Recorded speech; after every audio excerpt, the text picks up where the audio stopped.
Hello, my creeplings. Tonight we're going to talk about another horror comedy, but this one is definitely more horror than comedy.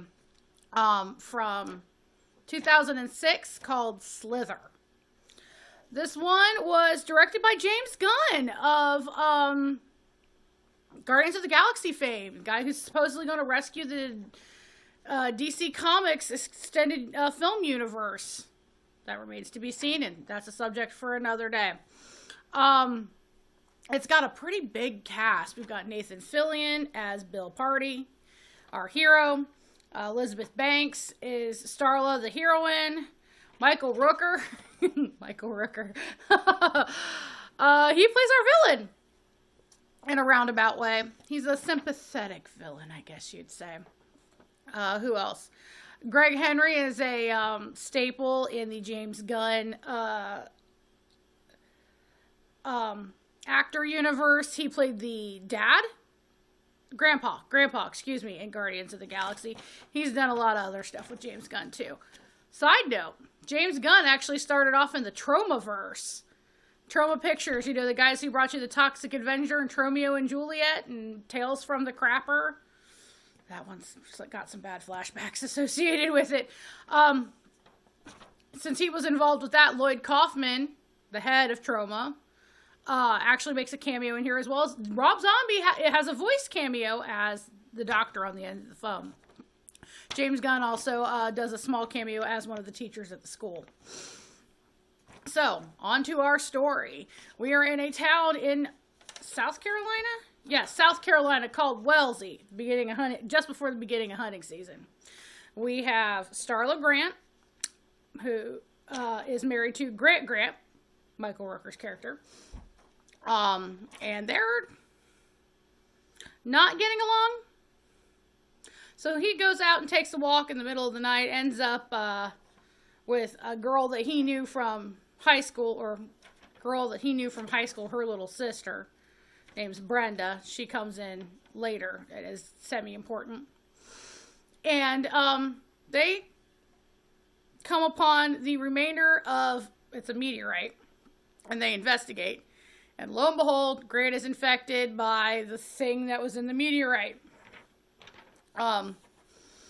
And he starts acting strangely. He makes a meat nest in his basement with leaves and raw meat, and he starts eating neighborhood pets, and he starts mutating. Well, he also goes and I think the word I want to use is impregnate. He basically turns Brenda into an incubator for its offspring. And, yeah. Bill and Starla had a thing apparently in elementary school, middle school, and Bill still carries a torch. So when Starla frantically calls the police when Grant shows up all mutated and I guess tries... I want to say he's trying to kill her. I don't know that he's aware that the entity that's taken him over is trying to kill him. At this point, I was just along for the ride. Bill and the other deputies save Starla, and Grant disappears into the night. 3 days go by. You find out Grant has been grabbing dogs and cows and horses from local ranches. And the mayor, played by Greg Henry, he's a prick. He's just the biggest prick. He's more worried about whether or not they're going to get hunting season underway than what's actually going on. The only reason he wants Grant caught is to make sure that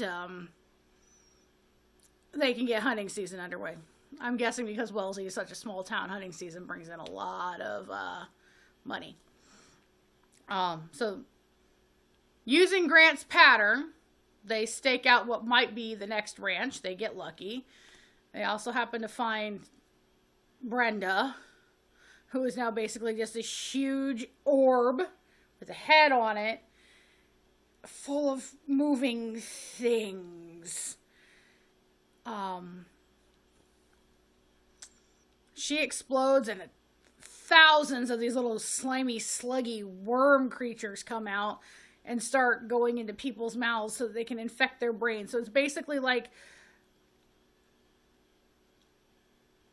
it's just gross. It's kind of like Puppet Masters, I think, is an Invasion of the Body Snatchers type thing. This is definitely sci-fi horror. And they all share one mind. So they're all attached to the Grant monster mentally. Now, at this ranch, the whole family, except for the oldest daughter, gets infected. She almost gets infected.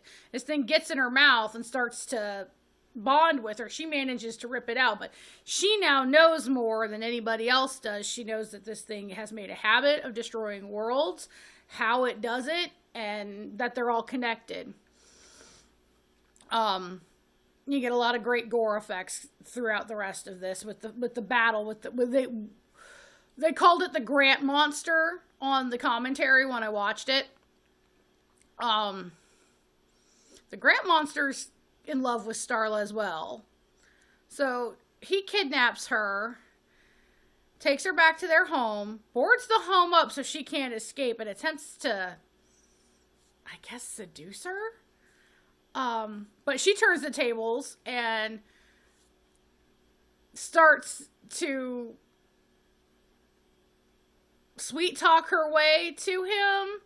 Like, oh, you can't expect me to not be startled by all this and need an adjustment.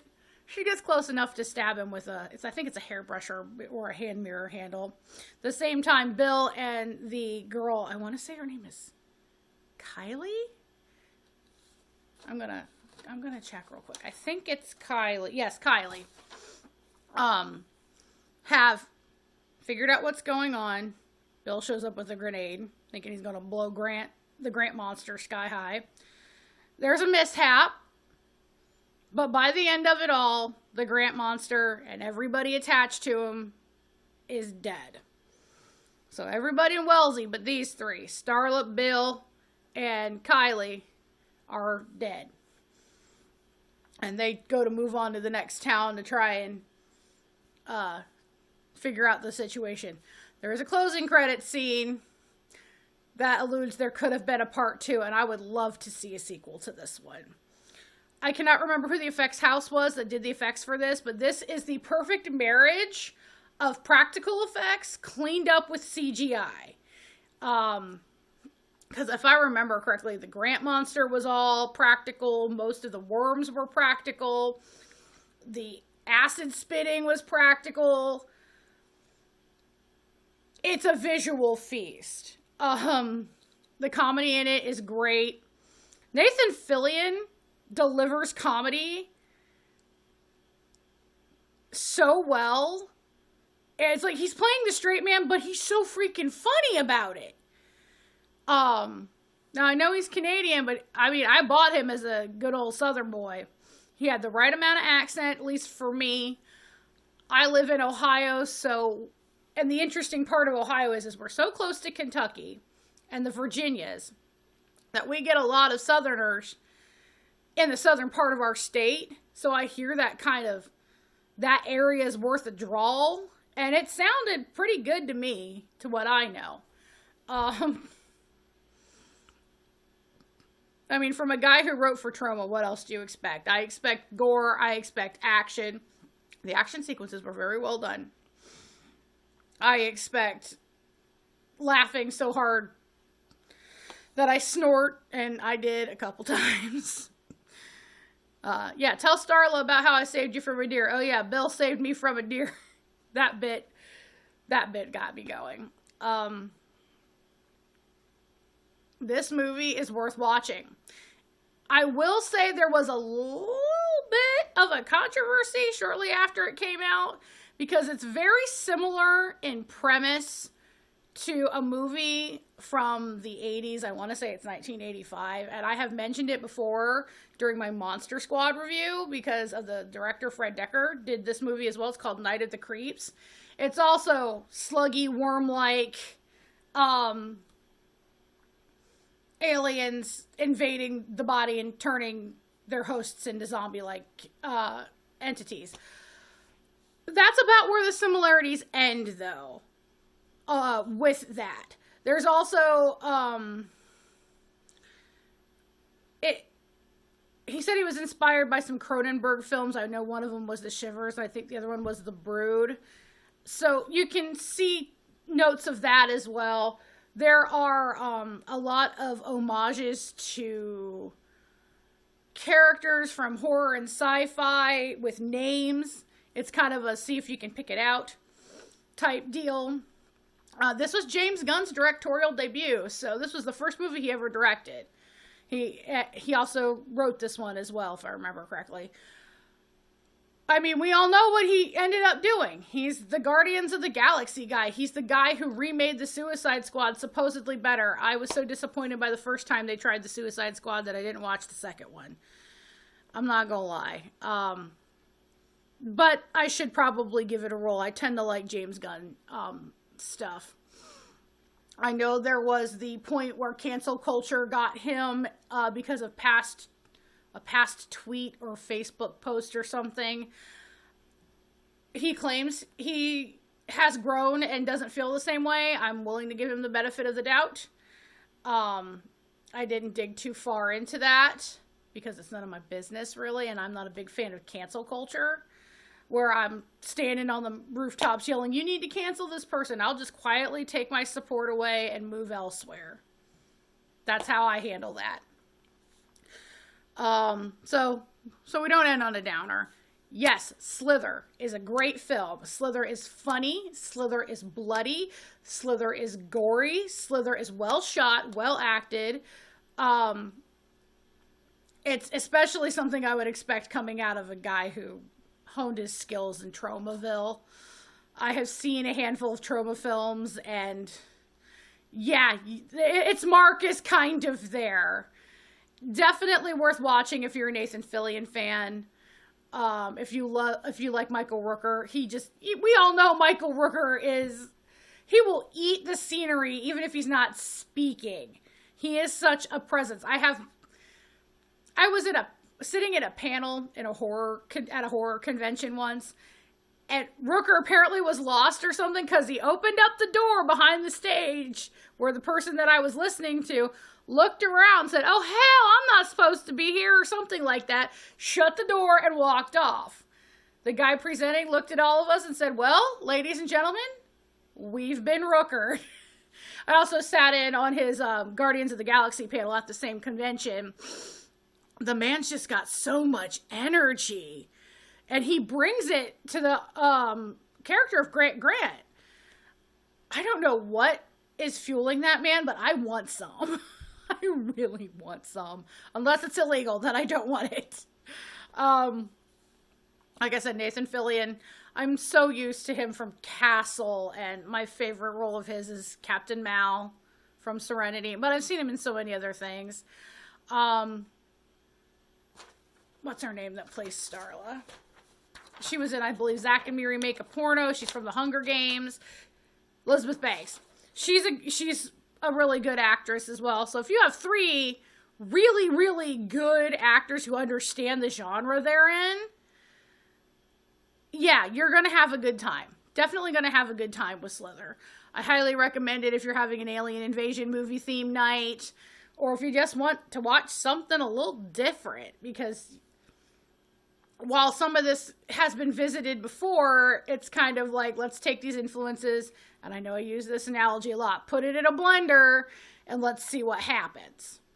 So, I'm going to say it's probably about a 3.5, 4 out of 5 stars. The pacing is relentless. It will keep you going. It moves fast. There are very little to no lull points. And even when there's a lull point, you're still, figuring out. It's important to the story. So yeah, 3.5 to 4. There's a lot of language in this one. I can't remember if there's nudity or not. I don't think there is. But there's a lot of bad language in this one. So I don't know if I'd let your younger kids watch it, but definitely an older teenager can handle the language level in this. Give it a shot. Really give it a shot, guys. It didn't do too well at the box office. It didn't make back its budget. It almost did, but not quite.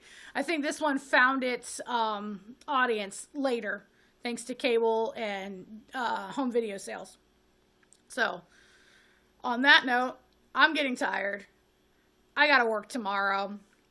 Again, I thank you for coming on this journey with me. Have a good evening, my creeplings.